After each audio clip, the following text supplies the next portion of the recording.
Aku baca naskahnya dan aku telepon Mbak Gita, Mbak boleh nggak kita ada Zoom meeting satu session gitu, aku pengen coba presentasi dan menawarkan ide atau desain karakter untuk Prasetyo itu. Dan waktu itu aku sangat bersyukur ya, karena nggak banyak sebenarnya aku dapat project-project yang beneran ngasih kebebasan aktor untuk menawarkan sesuatu ke dalam satu project. Dan itu ketika aku diberikan kesempatan itu ngerasa kayak gue dihargai banget nih sebagai seniman gitu, sebagai pencipta kreator juga. Dan aku juga sangat makasih buat Mas Monji yang sebagai penulis juga sangat terbuka. Kan ada beberapa penulis mungkin ketika ada aktor yang begitu merasa kayak ini bukan ruang lu nih gitu. Tapi bagusnya Mas Monji adalah beliau sangat open minded gitu, dan yang pasti nggak merubah struktur cerita. Jadi juga aku seneng banget, jujur aku seneng banget ada di project ini karena aku merasa potensi keaktoran yang selama ini belum pernah aku lakukan di film itu baru terwujud di sini. Oh, tepuk tangan dong. Wow. Jadi sinilah menuangkan, mengeksplor yang ada di seorang Muhammad kan di sini ya. Iya, jadi boleh disebutin nggak sih kayak soal pokoknya ada dua hal, ada dua hal dalam aku merasa punya satu potensi di aktor yang belum pernah aku keluarkan di film manapun, dan dikeluarkan di baru sini. Di sini. Tuh 31 Agustus pokoknya Muhammad kan spesial ada di sini nih. Boleh tambah dikit lagi 33. Juga yang menarik adalah Prasetyo itu sosok yang sangat jauh dari diri aku keseharian gitu. Aku sangat berjarak dengan hal-hal yang mistis. Aku juga sangat berjarak dengan susuk gitu. Jadi selama riset waktu itu aku banyak memang membaca di internet, kemudian banyak nonton video di YouTube, dan kebetulan aku punya teman yang sangat dekat dengan dunia itu. Aku tanya teman aku itu dan dia juga yang membantu aku untuk merekam, kita bikin video audisi waktu itu pakai HP gitu. Tapi yang justru yang buat aku menarik adalah ketika aku ditawari peran yang sangat jauh dari personality aku sebagai seorang kan, di situ aku banyak belajar untuk menempatkan diri aku bagaimana sih kalau misalkan aku ada di posisi orang itu. Jadi aku justru punya perspektif baru untuk melihat satu fenomena susuk yang sebenarnya sangat dekat dengan masyarakat kita Indonesia. Bagaimana kemudian susuk itu berelasi dengan setiap tokoh-tokoh yang ada di film itu, menurut aku itu sangat menarik dan sesuatu hal yang sangat unik untuk bisa ditawarkan sebagai genre film horor di Indonesia gitu sih. Untuk pendalaman karakter sendiri, aku pribadi banyak ngambil dari beberapa kawanku di masa lalu gitu, terutama orang-orang yang tinggal atau hidup, teman-teman marginalku gitu. Yes. Saya kan juga kaum marginal. Jadi saya sebenarnya untuk karakter sendiri saya banyak pakai atau mengambil dari cerita-cerita masa lalu gitu. Jujur di produksi ini justru untuk saya sendiri sebagai aktor menjadi seperti taman bermain banget. Karena di sini bisa explore dari karakter yang biasanya saya peranin. Jadi di sini berperan sebagai manusia biasa yang berkarakter sebagai Laras yang masih sehat, sampai akhirnya berubah menjadi suatu entitas gitu di sini. Dan itu yang sangat-sangat menarik. Jadi perubahan tersebut itu menjadi challenge tersendiri buat aku, dan pastinya semuanya berdasarkan riset.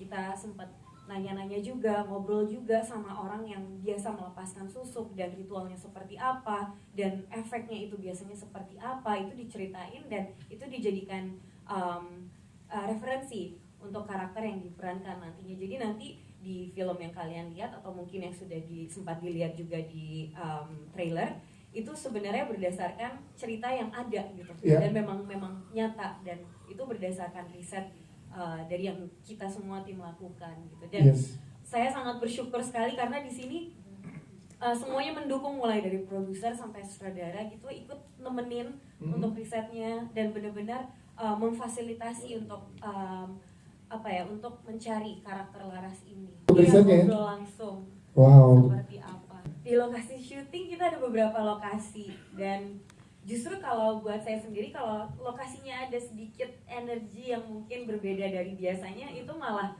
saya embrace aja dan malah dijadikan energi lebih untuk memerankan itu gitu. Diserap ya.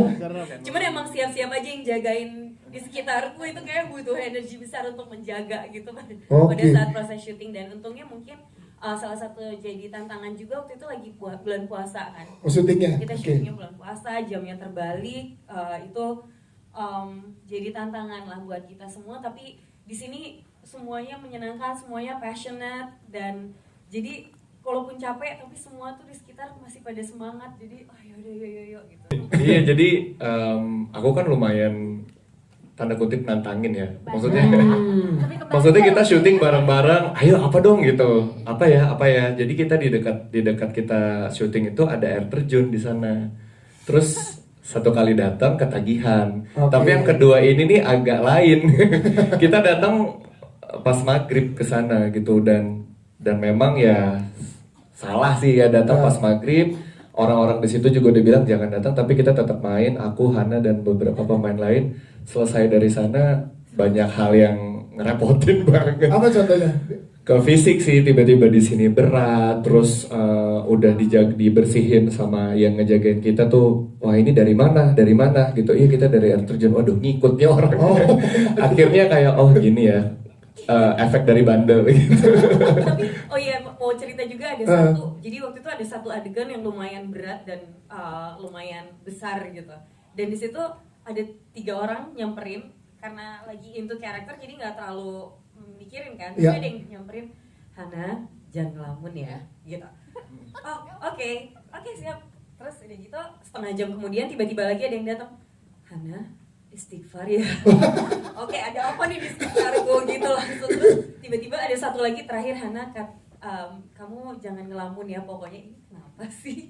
Kayaknya cuman nggak terlalu ngerasain apa-apa, tapi mungkin orang yang peka nyadarin ada sesuatu. Hana tuh beda banget waktu syuting auranya, pokoknya kita sampai kayak, aduh oke, Hana, kamu habis ngapain nih, baca-baca apa nih? Scene yang tadi di trailer opening banget. Oke. Oh iya. Itu ada banyak momen-momen yang kita kayaknya aku merasa agak sedikit merinding gitu. Dan aku melihat Hana tuh kayak ekspresinya tuh beda aja sama yang biasa kayak gini kan cengengesan gitu. Sama gitu kan. Sering tuh udah deket banget ya. Jadi pas di situ tuh beda banget sih.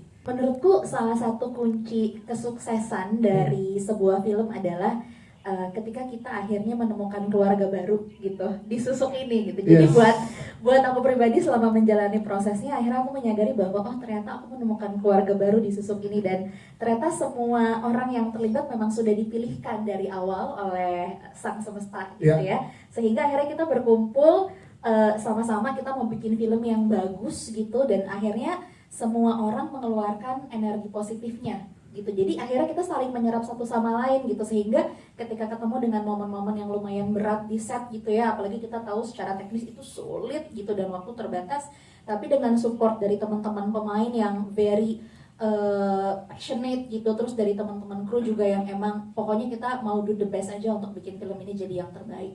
Jadi itu sih sebenarnya yang aku sebagai produser sangat bersyukur banget dipertemukan sama talent-talent yang tepuk tangan dong. Amazing. Iya sih, abang-abang ini. abang-abang lo elak nggak abang? Jujur ya, aku nggak ngerasa harus effort gimana-gimana sih dari awal. Kayak memang karena semua orang ngelakuin 100% di sini, jadi memang chemistry-nya udah ngeflow aja. Aku udah ngerasa kayak Mbak Hana, mbak aku sendiri, terus even Arman, meskipun dia bukan saudara kandung tapi emang udah kayak abang sendiri gitu. Dan chemistry itu emang udah berlanjut terjalin selama kita syuting juga gitu. Dan setelah kelar syuting malah rasanya kayak loh udah selesai gitu. Kayak perasaan kita lagi seru-serunya nih, kok udah selesai aja ya gitu. Itu kode buat produser biar ada produksi banyak lagi ya. Ya sebenarnya itu tujuannya. Sudah. Nah itu gimana pada saat di project yang gini, Bang? Buat aku pribadi sih justru malah jadi nilai lebih gitu ketika aku punya dapat kenyamanan lebih ketika bermain gitu. Karena yang aku lihat sendiri ketika kita bermain di set gitu, yang paling aku notice adalah kawan-kawan ini mereka nggak berusaha untuk tampil main bagus gitu. Tapi mereka berusaha untuk kayak gimana caranya untuk main sesuai dengan porsinya. Akhirnya jadi ngebangun ensemble-nya jadi enak banget gitu. Dan itu jadi nilai lebih buatku kenyamanan dalam bermain gitu. Mengeksplorasi mitos-mitos lokal yang banyak di masyarakat kita. Jadi sebenarnya banyak sekali ide cerita horor di luar sana sih yang bisa diangkat. Dan kenapa Susuk ini spesial, karena Susuk itu kan mungkin setiap orang sudah punya bayangan ya seperti apa Susuk itu. Jadi sudah tidak terlalu sulit untuk menjelaskan susuk itu sebenarnya seperti apa. Cuman kali ini kita ingin lebih fokus ke cerita tentang susuk yang membuat orang jadi menarik tampilannya gitu ya. Terus kebetulan juga saya sama Monji ini kita sudah kerjasama beberapa kali, sudah cukup banyak. Kita senang mengeksplorasi fenomena-fenomena mistis yang terjadi di masyarakat, terus juga tentang sisi gelapnya manusia, juga sosok karakter kenapa harus PSK itu sendiri, karena memang kita tahu maksudnya seorang PSK itu mungkin dia memilih itu bukan atas kemauannya gitu. Jadi dia tidak punya pilihan, dia melakukan hal itu karena memang untuk hidupnya gitu. Dan itu menarik banget kalau kita angkat sebagai core dari story-nya, dan kenapa dia memakai susuk itu sendiri juga jadi salah satu alasan yang mau kita coba tampilkan di sini. Maksudnya saya nggak bisa terlalu detail ceritanya seperti apa. Yang pasti mungkin memang pilihan yang dipunya oleh si PSK ini untuk memakai susuk karena memang dia nggak punya resource yang lebih untuk bisa melakukan operasi prosedural dengan teknologi kecantikan yang ada sekarang gitu. Jadi buat kalangan perempuan yang ada di ekonomi kelas bawah, mungkin itu salah satu solusi, salah satu shortcut buat dia mencapai tujuannya untuk kehidupan yang baik. Jadi itu sih ide itu sih. Ketika kita menulis skrip ini dan diskusi sama Gita, sama Monji dan sama Novi juga gitu, kita list down gitu sebetulnya kayak nama-nama gitu. Dan kalau aku sih sebenarnya melihat Hana Malasan itu, aku percaya dia pakai susuk sih. Setuju. Jadi kayak menurut aku pribadi dan menurut kami gitu ya di jajaran produser sama director gitu, kita harus mencari karakter yang ketika kita ngelihat dia, kita tuh kayak meleleh gitu. Kayak gue percaya lo pakai susuk, lo cantiknya tuh kayak kelewat batas gitu. Kayak aku percaya banget Hana, nah lo pakai susuk ya gitu.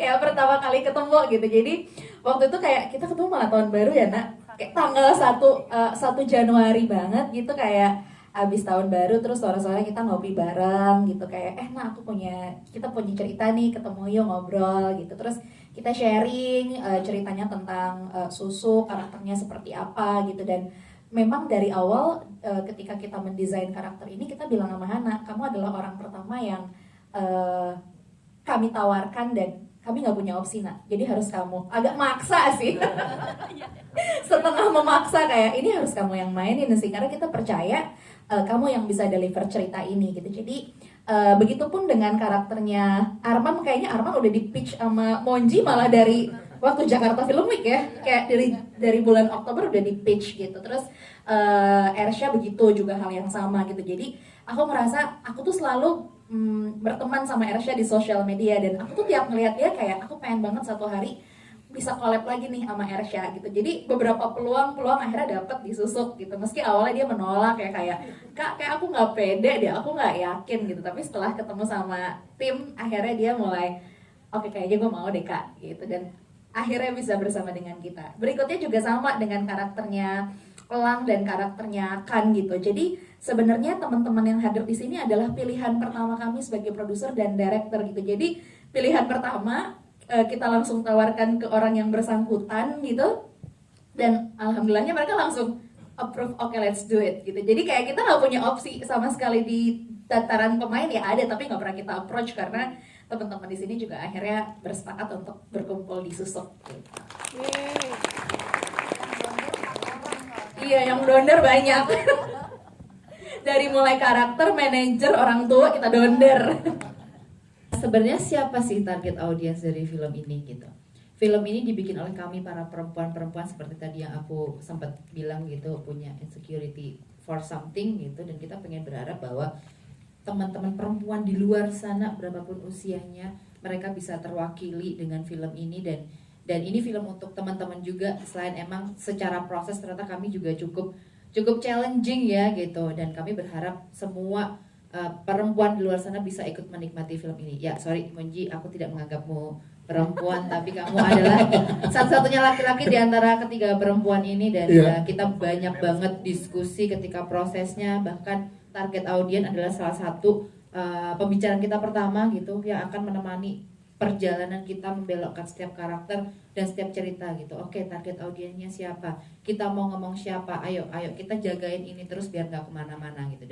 Dan aku berharap banget semua perempuan di luar sana bisa datang ke bioskop menyaksikan film Susuk, dan tidak ada salahnya juga kalau membawa pasangannya ataupun keluarganya. Ya, setiap peluang itu pengen coba, jangan sampai lepas gitu. Nah, kenapa mungkin bisa jadi surprise dan lain segala macam, tapi buat gue personal tuh menjadi challenge gitu. Kita sebagai seorang aktor ketika ditawarkan project dan bergabung itu kan nggak mau yang karakter monoton gitu kan.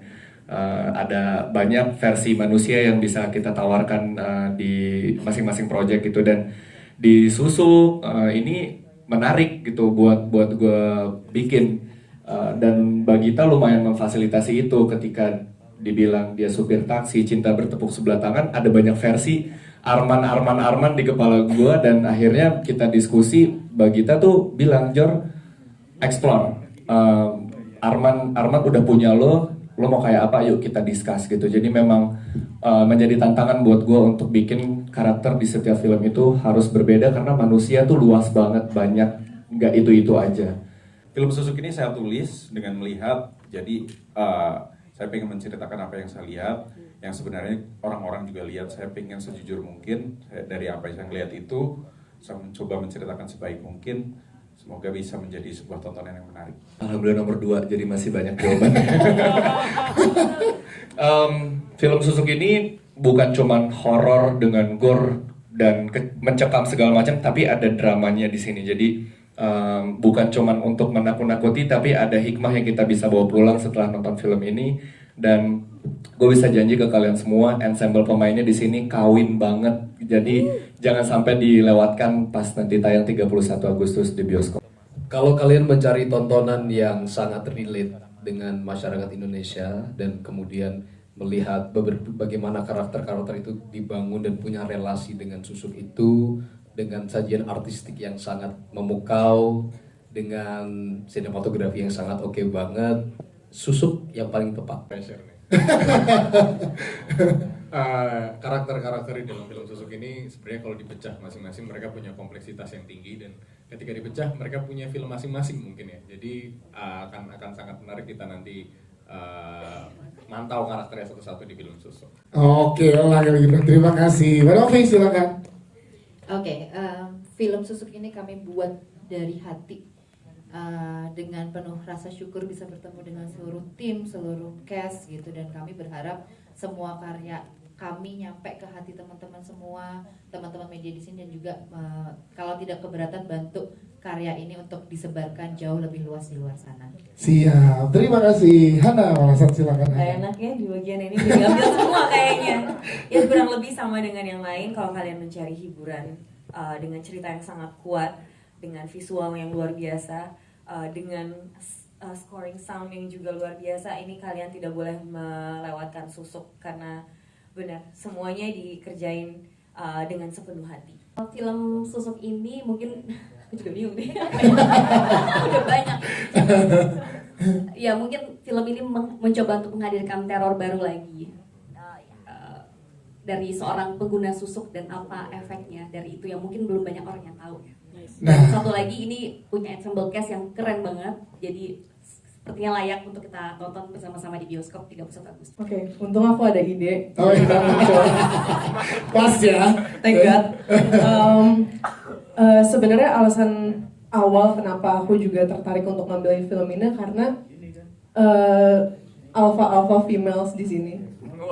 Jadi memang karena perspektifnya dari segi perempuan juga, jadi aku juga pengen mengencourage perempuan-perempuan untuk nonton, karena di situ kita bisa belajar untuk fighting sama insecurities kita sendiri dan gimana caranya untuk kita menang dari situ. Dan juga karakterku pun yang aku pelajarin fighter banget gitu.